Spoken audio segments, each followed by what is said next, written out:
गोपाल यादव राजवंश। नेपाल और सिंह पदवी का इतिहास। आधुनिक युग में एकमात्र हिंदू राष्ट्र होने का गौरव रखने वाले आधुनिक नेपाल का इतिहास महाभारत कालीन गोपाल राजवंश से शुरू होता है। महाभारत काल में द्वारिकाधीश भगवान कृष्ण ने नेपाल के लोगों को वहां के दुष्ट असुर दानासुर के अत्याचारों से मुक्ति दिलाने के लिए अपनी विश्वविजयी यादव नारायणी सेना के संग नेपाल पर चढ़ाई करी। दुष्ट दानासुर की सेना को परास्त कर भगवान कृष्ण ने अपने ही 108 पुत्रों में से एक को नेपाल का राजा घोषित कर नेपाल में क्षत्रिय यदुवंशियों का राज्य स्थापित कर सनातन आर्य सभ्यता की धर्म ध्वजा स्थापित की तथा श्री कृष्ण के पुत्र प्रद्युम्न ने यहाँ यादवेश्वर प्रद्युम्नेश्वर मंदिर की स्थापना की।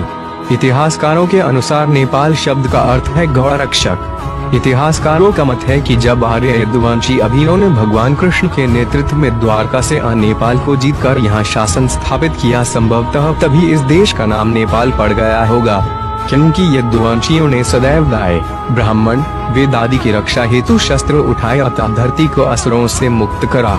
गाय, वेद, ब्राह्मण की रक्षा कर जब यदुवंशियों ने यहाँ धर्म की स्थापना की, तभी से यह देश गौरक्षकों का देश अर्थात नेपाल कहलाया। महाभारत काल से पूर्व नेपाल पर सूर्यवंशियों ने शासन किया था। नेपाल में शासन स्थापन के पश्चात कलयुग के प्रारंभ में आज से ठीक 4500 वर्ष पूर्व श्री कृष्ण की ही पीढ़ी में जन्मे महाराजा गोपाल, जिनके नाम पर यह वंश गोपाल राजवंश कहलाया। राजा गोपाल अहीर के ही एक प्रतापी पुत्र हुए महाराजा भक्तमान सिंह अहीर न्यायप्रिय, प्रजावत्सल और शौर्यवान क्षत्रिय होने के नाते ही इनके ब्राह्मण राजपुरोहितों ने इन्हें सिंह की पदवी से विभूषित किया था।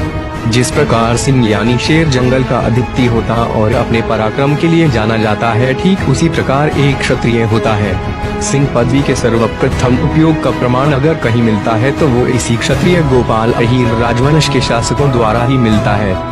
सिंह शब्द जो अक्सर हमारे सभी 36 क्षत्रिय वंशों द्वारा किया जाता है, इसके जनक ही चंद्रवंशज यदुवंशी अहीर क्षत्रिय है।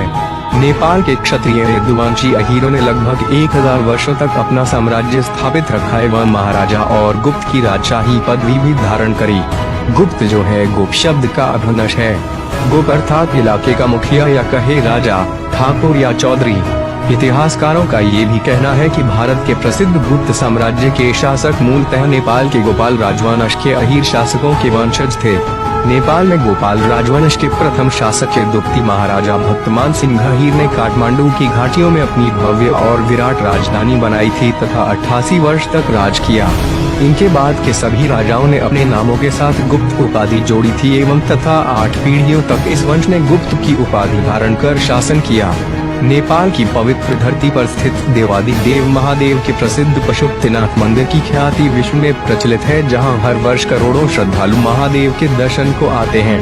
इस चमत्कारी महादेव मंदिर का सर्वप्रथम निर्माण भी गोपाल राजवंश के अधिपति महाराजा भक्तमान सिंह अहीर ने करवाया था।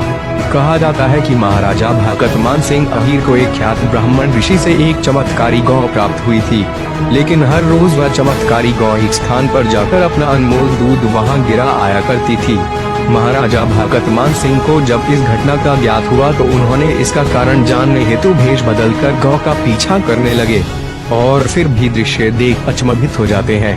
राजमहल लौट वे अपनी सारी व्यथा उस ऋषि को बतलाते हैं और ऋषि उन्हें बतलाते हैं वो स्थान चमत्कारी दैवीय स्थान है और वहाँ साक्षात महादेव का शिवलिंग मौजूद है। महाराजा को इस बात का यकीन नहीं होता। फिर उसी रात महादेव राजा को सपने में आकर दर्शन देते हैं और आदेश देते हैं कि उस स्थान पर उनका भव्य मंदिर का निर्माण हो। महाराजा भक्तमान सिंह ने ईश्वर के वचन अनुसार उस स्थान पर खुदाई करवाई और वहां से चमत्कारी शिवलिंग प्रकट हुआ। महाराजा भक्तमान ने उस स्थान पर विधिवत महायज्ञ करवा शिवलिंग की प्रतिष्ठा करवाई और एक बहुत ही भव्य मंदिर का निर्माण करवाया, जिसे आज पशुपतिनाथ महादेव के नाम से जानते हैं। हालांकि यह मंदिर गोपाल राजवंश के बाद ध्वस्त हो गया था और फिर इसका निर्माण किरात वंश के राजा ने करवाया था। आगे चलकर गोपाल वंश के आराध्य देव पशुपतिनाथ के आशीर्वाद से इस राजवंश में महाराजा जयमती सिंह अहीर का जन्म हुआ, जिसने कई चीनी आक्रमणकारी और अन्य रियासत से युद्ध जीत गोपाल राजवंश की कीर्ति को आगे बढ़ाया सबसे सफल शासक सिद्ध हुआ। स्वामी प्रपन्नाचार्य पंडित के अनुसार देश गोपाल वंश के आखिरी शासक महाराजा भुवन सिंह अहीर थे और इनके ही वंशज ने आगे चलकर महान गुप्त साम्राज्य की स्थापना की, जिसमें समुद्रगुप्त जैसे प्रतापी योद्धा जन्म लिए। दोस्तों, इस वीडियो का पार्ट 2 हम जल्द ही लाएंगे, जिसमें हम गुप्त साम्राज्य और नेपाल के यादव राष्ट्रपति के बारे में बताएंगे। वीडियो को लाइक और शेयर जरूर करें और हमारा चैनल सब्सक्राइब कर ले। जय श्री कृष्ण, जय यादव, जय माधव।